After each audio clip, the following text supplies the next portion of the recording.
در یک برنامه محپیکر گفت که شما خریدار حسن و جمال او بودید زمانه. همین گپا گفتن می؟ بله. نکن من خیلی. همین خیلی همدیگر دیدیم، یک شناسی نزدیک شدیم. با نزدیکی شناس شدیم. چقدر نزدیک؟ бурак ҷойест ки дӯсташ доштем. ин макон ҳамеша бо ғизои ҳалолу покиза, таъби дил, табииву лазиз моро меҳмоннавозӣ мекунад. фурсати нишастан бо ҷамъи дӯстон маҳз ҳамин ҷо хотирмон аст. марҳабо дӯстони азиз, телефони тамос 99 999 2008.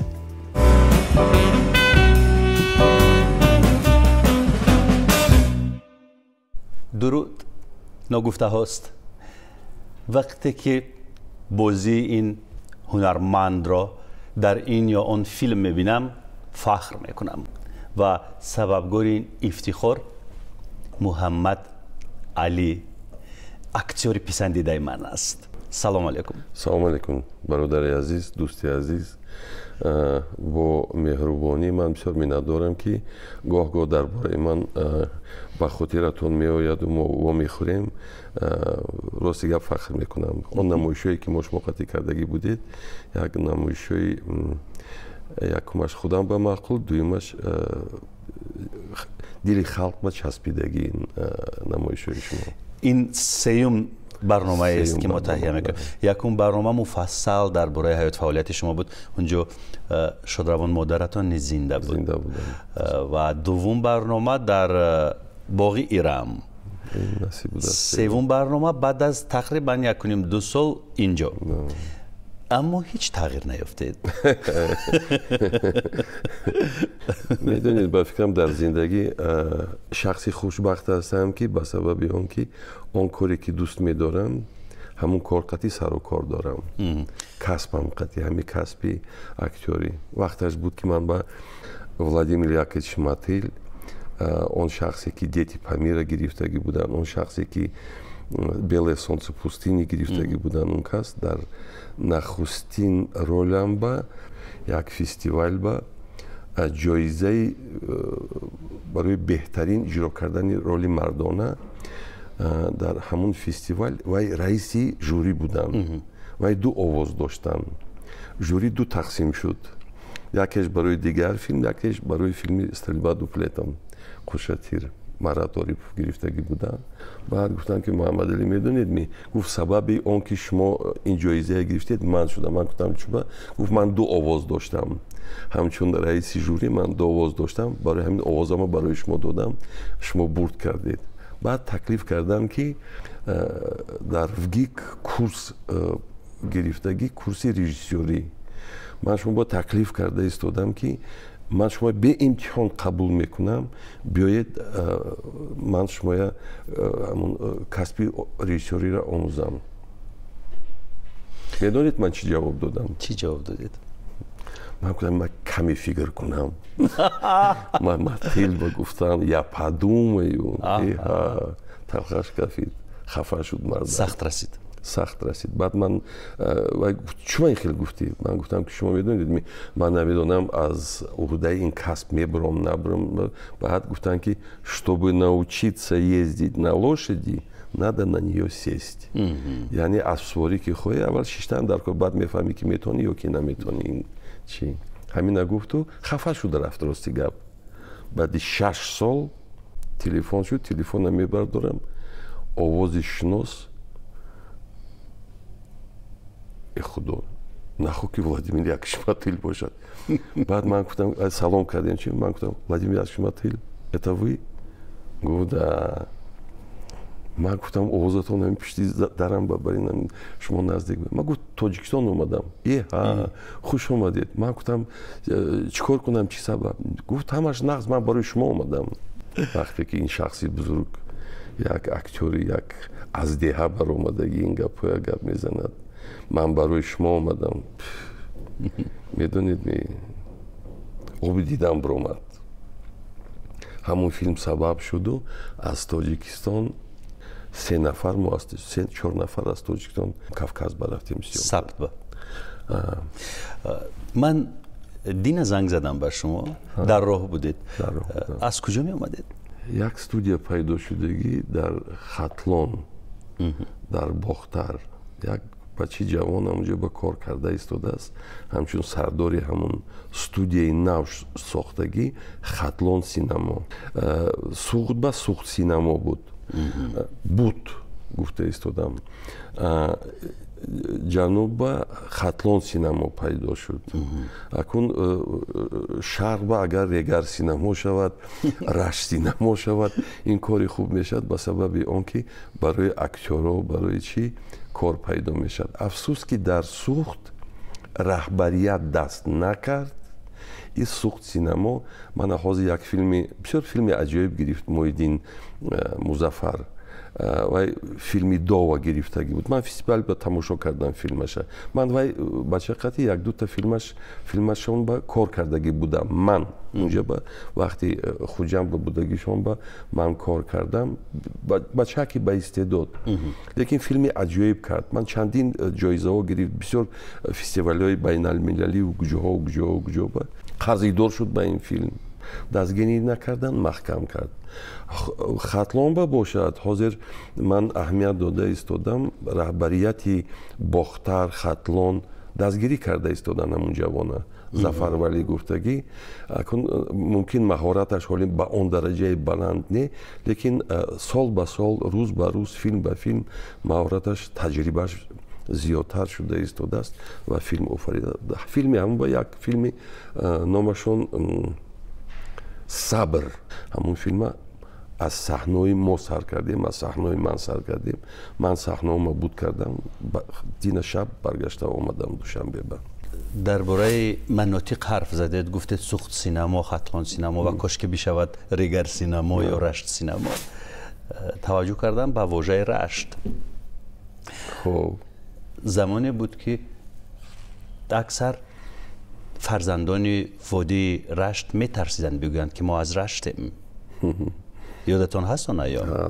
هست ولی امروز شما میتوانید بگویید که از رشتید اولاد و اجداد شما از رشت است پدرم از توجیکو بودی رشت پدرم مادرم از اوکراین لیکن خودم باز از یک جایی که نه همه میگویند از کجا هستند از حضرت مولانا یعقوبی چرخی این رو گفتم در اون برنامه شما گفتی یک شخصای از اونجا برآمد که میترسیدن گفتن که ما از اونجاییم وقتی که میپرسن شما از کجا ما بچهای شهریم شما از کجا ما بچهای سوریم نمیگفتن که اون از مولانا وقتی شما سوال دیدید دادید من روی روز گفتم که از همونجا من از همونجا بعد کلانو گفتن که این سگره ببین همه پنهان میدارن این در تمام جمهوری اعلان کرد که وای از همونجا خیلی چوبا رشت پدرم مادرم دکتر بودن وقتی که در اوکراین ختم کردگی بودن اونا باید پامیر میرفتن لیکن کدام اسنادش کدام چیزی که تا آخرش بود کردگی نبودن مجبور شدن که اونجا زونه بود آخه ممکن نبود صحت با بعد اینای همین وادی رشبه از همین کمسامال از چی از فیض‌آباد سر کرده کمسامال بود تاجیکو بود لخش جرگتال همین خیلی تقسیم کرده همون داره پر کردن از دخترها این پیش از جنگ بود شما با پدرتان مانندید یا با مادرتان من نمودی ظاهری با فکرم 60 سال اولم 50 سال اولم مادرم با مانند بودم حاضر اهمیت داده ایستادم عمرم رفته ایستاده است چهره پدر پیدا کرده ایستادم حاضر چی شد که یک بچه تاجیک‌آبادی یک دختر روس زبان رو انتخاب کرد چی اتفاق افتاد؟ میدونید من فکر دارم پدرم نقل میکنن اویله اونا بسیار کمبغل بودن در همون کوهستان اویله پدر شما؟ اویله پدرم نقل میکنه ما همگی میگود 40 تا بوز داشتیم همگی فقط 40 تا بوز این 40 تا بوز کم نیست من فکرم به حد زیاد است تو خیلی کن میگونه که همگی 40 تا بود خیلی کن شکرانه خدا اصلا درست میگوید 40 تا بوز کم است حالا دنیا رو بوز گرفته است این یک اشاره بود. سختی بد سلامت باشید. بعد از اون پدرم خورد بودن و یک روز از اون طرفی دریا این طرف به یک جوان اومد طلبه گفت همین یک اولوفته پوشیدگی شیمی همین خیلی چی کرته سفید و همین خیلی چی. بعد پرسیدیم که تو اگه گفت که همونجا به یک مکتب شدگیان مکتب همون مکتب همین لباس و چه. بعد پدرم گفتن که منم همون مکتب میخوام رفتن. سنوج گفتگی یک وقتی که بوز میو که گوسپند و وقتی که چوک میکنن گوشتش میگیرن همون میدوزن و از وای بله بله یعنی خلطه برای خلطه آبگیری اینجا با اکن آب نمیگرفتن و هوای پر میکردن محکم میکردن بعد همون قچاق کرده دریای شینو میکنی. بله. من گفتم آخه شما کودک بودید چی؟ گفت دریای سرخاب بسیار دریای همین خیلی تیزرو و خنک بود. بعد پدرم میگفت که همین قدر هوس داشتم که همین گفتن اگر فستانیده میرم نفستانیده میرم. بعد سنوچه قچاق کرده دریای سرخاب گفت از های چقدر دور من آب برد آب گفت خیلی برآمدم نیم کالا جان نیم کالا چی نگاه میکنم ازورم نیست کرتم دریدگی همین خیلی چی همون خیلی رفته همونجا خواندن تمام کردن علا تمام کردن همونجا بعد ماندن همچون معلم درس دادن. وقتی که مادرم آمدن دکتر خیلی که پدرم با محقول شدن همدیگر را دیدن شناس شدن همین خیلی چی این نصیب بود تقدیری من نصیب بود تقدیری مادرم. چطور خانواده پدر شما که زندگیشان به شکل همین زندگی سنتی مردمی روستا بود این دختر روس را قبول کردند یا لحظات اول قبول نکردند؟ شما میدونید با فکرم مادر کلانم تا آخر قبول نکردن تا آخر زن مردم بسیار گجیر میکردن. یک راو بابام باشد بابام یک نصیحتی پدرم نقل کرد این نصیحتشونه گفت یکمش نکنم این کاره از ملت خودت بگیر به سبب اون که ولی پیر میشوی بعد میبینی که فهمیش دین این چیزا فرق دارد جوانی ولی بسیار چیزا نمیدونی نمیفهمی. پدرم گفتن که نه من همین کسی انتخاب کردم میخوام همین کسی گیرم. بعد پدرم یک نصیحت بابام یک نصیحت کردن که گفتن که این زن آمدگی دخترکی جوان دخترکی یاش پدرش نیست اینجا به مادرش نیست اکا و دادرش نیست به خش و تبار هیچ که نیست. اگر خوی من راضی میشم با یک شرطی که تا آخری عمرت این زن قطعی زندگانی میکنی هم پدرش هم مادرش هم خش تبارش هم اکاش همش تو میشی. اگر همین شرطی من قبول کنی مالش من راضی میشم. تا آخری عمر هم زن قطعی زندگی کردن. گفتم که در اوکراین یک خانه بزرگ از بابا ماندگی از با کی ماندن خانه؟ با نام مادرم خونی پدری باباگی مکن گوییم. بعد از مادرتون بعد نه من تکلیف کردم که اگر خوی پدرم گذاشتن شما وطنتون با اوکراین با میبرم خانه دارید چی دارید گفت نه پدرت همین زمین با همینجا بخواب من همینجا با پدرت قطعی میستم. اکثری مردمی همون منطقه دستی مادری من با تولد شدگی این یک سبب. دویمش میدونید وقتی که پدرم جنگی بزرگی وطنی بودن وقتی که تیر خوردن تمامی بدنش تیر خوردگی بود پدرم و یا از سال 43 آخری 43 زمستانی 43 بود وقتی که از جنگ تماما اکن وای گویم مرده فرستاندن تاجیکستان با همین مادرم سبب شد که وای زنده موند. مادرم معالجه کرد مادرم طبابت کرد مادرم نگاه و بیم کرد پدرم زنده موندن همین خیلی عجب. مادر شما از اوکراین است؟ از اوکراین از خارکوف. جانبداری اوکراین هستید یا از روسیه در این درگیری ها؟ میدونید من تقسیم نمی کنم. برای من اینش هم برادری من و یش هم برادری من. شما میدونید امریکا بسیار دور است اروپا بسیار دور است. یک بریدن نانی میخوردگی خلق تاجیک از سر دسترخوان روسیه است. پس چرا فرزندانی همه مقامداران و منصبداران فدراسیون روسیه اطرافیان پوتین در اروپا و امریکا میخوانند، در اونجا زندگی میکنند، صورت حسابای بانکیشان اونجاست، ویلا و کشتی هایشان اونجاست، زندگیشان اونجاست، زندگی رو در اونجا اختیار کردند؟ نه فقط روسیه، از ما هم همونجا هم. چرا مادامی که اروپا اینقدر بد است، امریکا اینقدر بد است، چرا اونها برای زندگی اون جایها رو انتخاب میکنند؟ چرا فرزندانشان در اون مکاتب اون کشورها تحصیل میکنند؟ برای که نظر به دیگر دولت ها اونو تنج است. این میدون این یک سیاست، یک پالیتیکای دولتی و یا هست. اما ببینید که ممالکی نزد بلتیکا شامل شدند به اتحاد اروپا با اختیار خودشان و اکثر دولت هایی که همارزند میخواهند به یگان جنگ و پرخوش به اتحاد اروپا شامل شوند. چرا؟ من ببینید که ما دولتی سرحدی هستیم و یا هم دولتی سرحدی، ما هم دولتی سرحدی. اونا به اروپا نزدیک. سرحدی ما کجا؟ افغانستان، خیتای، چین، کمک این طرف پاکستان. شما در افغانستان بودید می؟ بله. من کار کردگی در افغانستان. من هم خودی کابل، مزار شریف، بسیاری چیزا. وقتی جنگی سالی 86 هم اونجا بودم، من با چشم خودم طرز زندگی و خلق دیدگی میدونم. ماهاش در اونجا زندگی کار کردگی بودم در اونجا.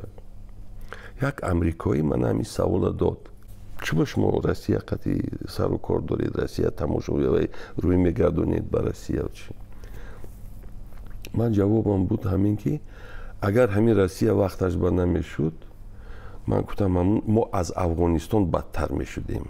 شهری بازی ببینید، پایتخت ببینید، دیگر شهرهای ببینید، چقدر زواد و فابریکا، چقدر چیزا کار میکنن، روی آهن پیدا شد، سمالیات پیدا شد، همه چیز. این با واسطه اون که برادرمون روسیه دولتی بزرگ بود. ولی به هر صورت فکر میکنم که خلق تاجیک مهنت ضربدارانه میکرد در اون سالها، در میدانهای زهرآلود پخته، در پلانتاسیهای پخته مثل غلام کار میکردن. تمام امروزینه خلقی عادی، همین گویم اونایی که در دیه و دیگر چیز زندگانی میکنن، فرزنداشون امروز اکثرشون در روسیه کار میکنن، از همونجا یک چیز میفرستونن، اینا در اینجا روزشون رو میگذرانن. یک بازم گفته استم یک بریده نونی میخوردگی امروز از همون دولت ممکن تغییر یابد. ما چین به نرفته استودیم کار، ما افغانستان من سرحد نزدیک، ما افغانستان به نرفته استودیم کار، ما پاکستان به نرفته استودیم کار، ما تو حتی ترکیه هم گاهی یک تا نیم تا اگر روند. ولی سالهای اخیر علاقه سمت سفر مهاجران تغییر می‌یابد به دیگر کشورها. تغییر یافته است. چون ما می‌بینیم که اکثر وقت مهاجران ما رو زیر فشار قرار می‌دهند. هر گونه ریدها و هر گونه عملیات‌ها رو مقامات روسیه انجام می‌دهد برای بازداشت. پس قوا کار کرده ایستادن. اصلا گاه شما می‌بینید که حقوق مهاجران پایمال می شود در فدراسیون روسیه. هجوم‌های ناگهانی که به باششگاه و جای استقامت مهاجران انجام داده می شود از جانب پلیس روسیه در کشورهای اروپا و در مثلا امریکا این گونه نیست. فقط این همیخیل. من چند اروپا با هم رفتگی، امریکا با هم رفتگی، چقدر یک کس نمیپرسد که چی حجت در کجاست، نشان میده. نزدیک پلیس آمدم، یک پلیس یک تقریبا 2.5 متر قدش بود، یک مردکی بزرگ. من گفتم بیس همینه، من کمک غمتی هم اومدم پیشش، با از این طرف نگاه کردم رویش، با بلند از من و رویش گردم اون طرف، من از اون طرف اومدم باز این طرف نگاه کردم و من یک نگاه کرد و با اون طرف گشت. نمیپرسد که دید که من غم داده ایستادم. میخواهم که هم صحبت بپرس که حجتی من در کجاست، بپرس. نپرس. این هست. در یک برنامه ماه پیکر گفت که شما خریداری حسن و جمال او بودید زمانه. ماه پیکر یارو همین گپ گفتن می؟ بله.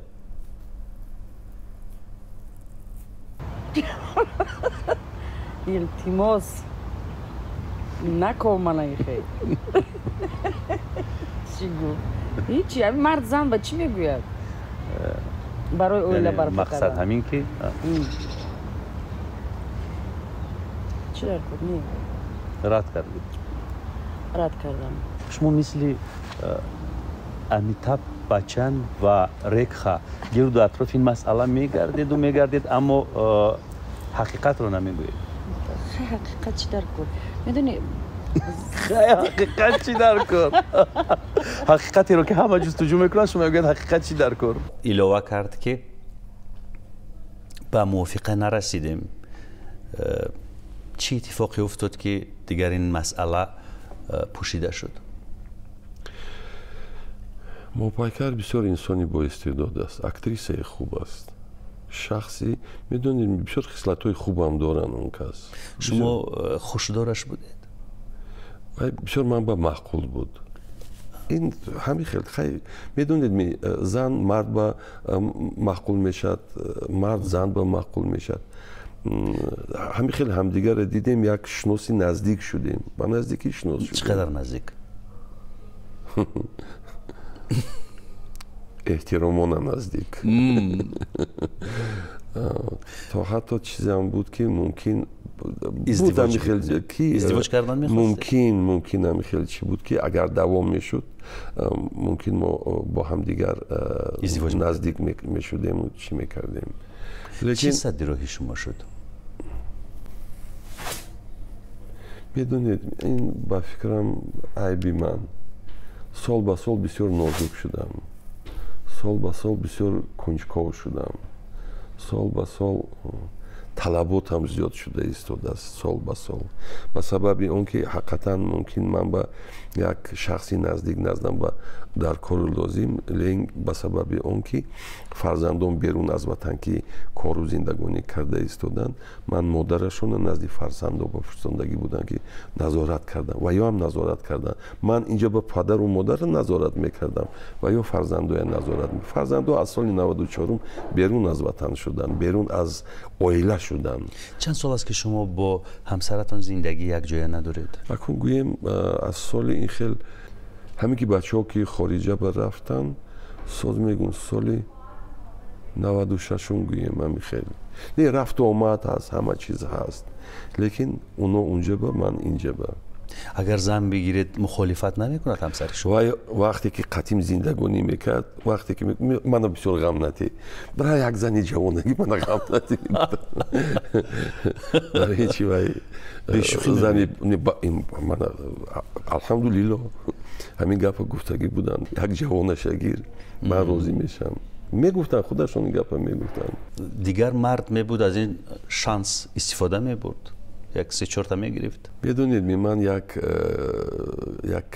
گفتم که یک بچه آموزاندم چی کردم و میخواستم که فرزندایم نبیرام تربیت کنم، لیکن افسوس که بسیار راه همان دور است بین. حالا در مولانا با کی زندگانی میکنید؟ اینجا با جانم هستن، اوکم دادرم هستن، هم خانه پدری مادری من دادرم با جانم با سپاریدگی و یا زندگانی دارن. ما هم در یک حولی ما در یک چی. اون حولی که من رفته بودم اونجا حولی خودتون بود؟ حولی پدری نه و حولی خودتون؟ نه من خودم این ساختگی بودم.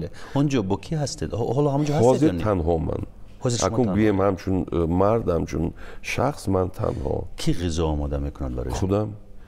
من از دستم همه چیز میبیاد، دوزندگی، غذا تیار کردن، شستشویی کردن. دشوار نیست بزن؟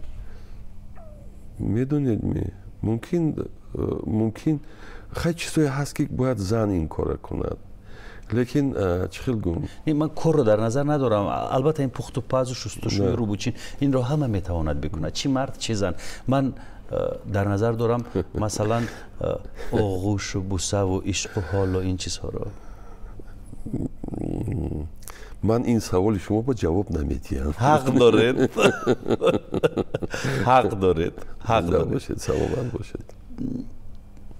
پس میگذاریم به یک سوال دیگر. سوال خیلی مهم. حالا با چی کار مشغولید؟ کدام لایحه، چگونه فیلم ها، چگونه پروژه و نقشه ها؟ همین سال دو تا فیلم. یکیش از رفته ایستاده است. بفکرم یکی تمام شد. یکاترینا گفتگی فیلم از شبکه یکم بفکرم یکم یکی دوم شبکه روسیه نشان داده ایستادن. همونجا با یک سلطانی ترکیه را بازی کردگی بودم. اونجا با راستی گپ من خودم تماشا نکردم، ندیدم. از مسکو، از دوشنبه از جای یارو دوستا تلفن کردن که فیلمت رفته ایستاده است، فیلمت دیده ایستادیم. بسیار گپای خوبم گفتن، فخرم کردن. این خیلی چی هستن تلفن با هم هستن. نقش سلطانی ترکیه را بازی کردگی بودم. همون وقتی زمانی یکاترینا بود. چی است نام این فیلم؟ یکاترینا. نام فیلم یکاترینا. دوم فیلم شما میدونید همون نام فیلم یک رولی عجیب. اونجا با رولی ترکا بازی کردگی بودم. دیگر فیلم تکلیف کردن خودی موسفیلم با یک فیلم مشترک فرانسه قطعی. اونجا با یک رولی عرب بازی کردگی بودم. اونجا با یک رولی عجیب، یک رولی خوب شدگی بود. عربی که همسرش را با تفنگ میپروندم؟ نه چون شما خیلی گفتید من نمیدونم. نه این دیگر فیلم. من اون صحنه این فیلم رو دیدم. وای دیگر فیلم. اینجا یک عربی که این زمانی حاضرینه، فیلم زمانی حاضرینه. اونجا به هم جوانیم هست، هم سینو سال با رفتگی. کی به تکلیف کردم جوانی با کریم مشربوف نشون دادم. گفتم کمی نبینید. من گفتم این در یک فیلم گفتم جوانی من بازی کرده. دیدن گفت все мы его без пробы утверждаем. Film се издался Люсимоба, محمد ربیبا جوانی من هست صورتش همینجا بس. اگر اون صورتش شما با دلبر عمر رو همونجا بعد من گفتم همین آدم، همین کس، همین شخص جوانی من فیلم با بازی کردگی. این کس با تلفن کردم اگه محمد علی من نمیتونم رفته. من گفتم چیه؟ من تئاتر ریمون کرده استم، باز دیرکتور تئاتر من تصدیق کردن، من اینجا کرده رفتن نمیتونم. بعد یک فیلم دیگر با شما گفتید که حاضر وای با تفنگ شلیک میکند. نه دیگر فیلم یک افغان بازی کردگی بودم. فیلمی براتство، فیلمی لونگین یکی از ستونهای سینمای روسیه است. من در جهان وای رژیسور شناخته کیا تکلیف کردم. خورشید از تئاتر مایکوفسکی مصطفی خورشید قدی یک رولی عجیب بود. یک رولی همین خیلی شخصی روحانی، همین خیلی یک عجیب رول بود. من گفتم که خورشید همین خیلی چی؟ مایلش بسیار عجیب. وقتی سیوم که میبیاد نزدیک میشیم خورشید تلفن نمیبرد. خورشید بعدی چند وقت دیگر کسا بعد تصدیق کردن چی از من گفتن که چون خیلی شد چون نامدن اما انتظاری و توحت و انتظار بودن. لونگین انتظاری خورشید. من پرسیدم چون من شهرتوز با سپکتاکل قطعی رفتیم. من بند بودم سپکتاکل قطعی. شهری توز در کجا؟ داغستان در کجا؟ لونگین در کجا؟ تئاتر در کجا؟ آخه یک کمک فکر کردن در کن. همین دو نفر تکلیفی من رد کردن. هست نفرایی که مثال من پرویز پولودی، مثال یک بچه کولوف با شهرت. من بچه‌هایی هستن که رفتن کار کرده ایستادن تا حاضرم چی هست. این خیلیش هم هست. لیکن چیزی نمیشدگی نیست. فقط نیت کردن در کار با فکری دیلی صاف از خداوند کریم طلب کنید. نمیشدگی چیز نیست. میدونید من این هم در کسبم دیده ایستادم، هم در زندگیم دیده ایستادم، در رفتار و در چی دیده ایستادم. این چیز هست. خدا با شکر. سپاس بر شما. با همین شکرگزاری از خدا برنامه رو ختم میکنیم، به انجام میرسانیم. خداحافظی میکنیم. من برای شما تنی صحت، دلی بیغم، لبی پر از تبسم آرزو میکنم و آرزومندم که شما به آرزویتان برسید. این رو آرزو به شما میگوید. زنده باشید. سلامت. آرزو جان جانی من است. رحمت شما. رحمت.